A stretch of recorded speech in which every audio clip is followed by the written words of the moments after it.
Homicide report. Detective McMahon. Badge number 1025.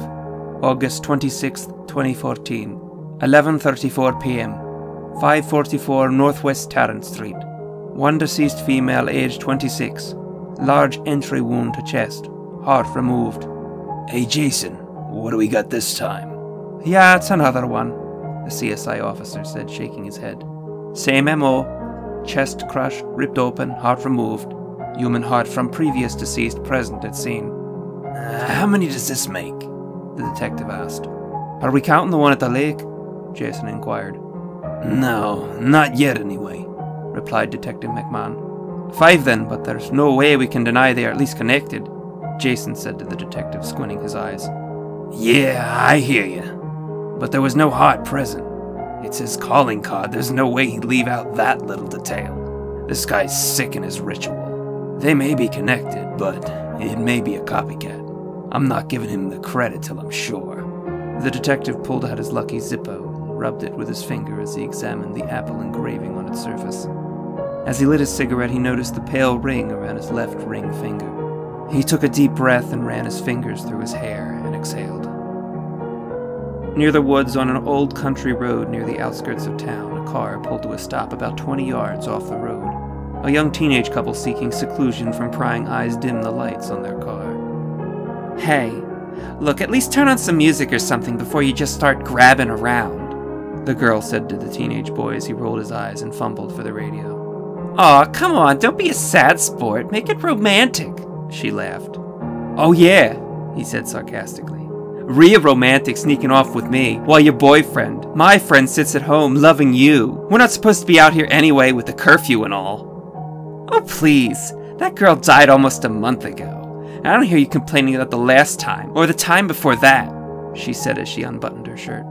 Come on, you know that... The car shook violently as something slammed down upon it. What the hell was that? The boy screamed as he frantically looked around. All he could see was a single black feather floating in the air above the hood. Then suddenly his window burst into shards as he felt 2 steely, ice-cold hands reach through the window and grasp him, pulling him out through the opening and then being tossed into a nearby tree.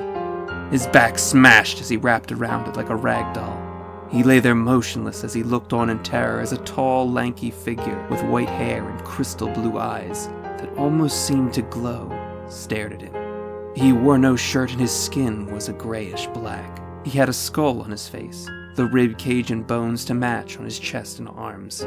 They seemed to be painted on. He also had the bones on the outside of his hands and fingers. He wore jeans and an old pair of shoes. The boy felt the most horrible sadness come over him. He lay there helpless as the figure changed his attention from him to the girl and moved towards the car. Tommy! Tommy, help me! She screamed as the figure jumped onto the hood of the car. The figure smashed out the windshield, reaching inside the car, grabbing the girl and slowly dragging her out onto the hood. She didn't fight back. She lay still now. It crouched over her and looked at Tommy while lowering its head. The creature then whispered something in the girl's ear and kissed her on the forehead. The figure started pulling at something on its chest slowly and methodically. Tommy could hear disgusting sounds of blood dripping down and flesh rustling around as the creature seemed to be reaching inside its own chest. It then pulled out something from inside himself and lay it on the hood next to the girl. The figure then removed the girl's shirt.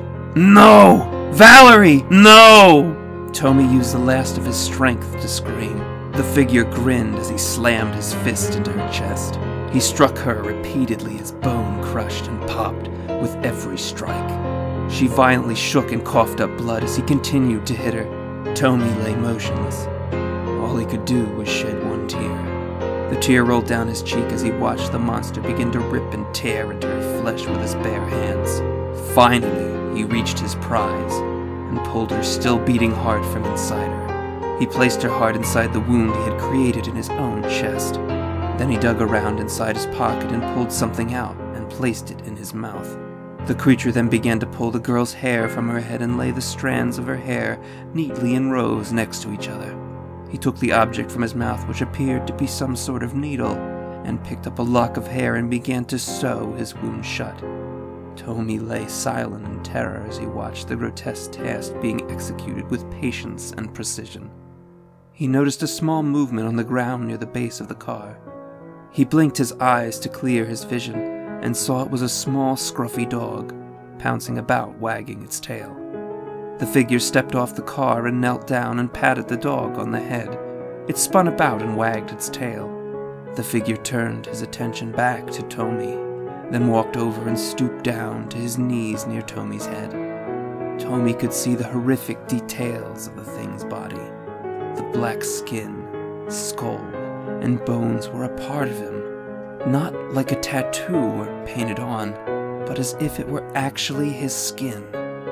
Tomy could see the crude stitches holding his wound together, made from Valerie's hair. The creature looked down at Tomy and tilted his head inquisitively as it reached out its hand and wiped away Tomy's tear. Tomy could feel nothing but a horrible, hopeless sadness as he stared into the thing's bright blue eyes.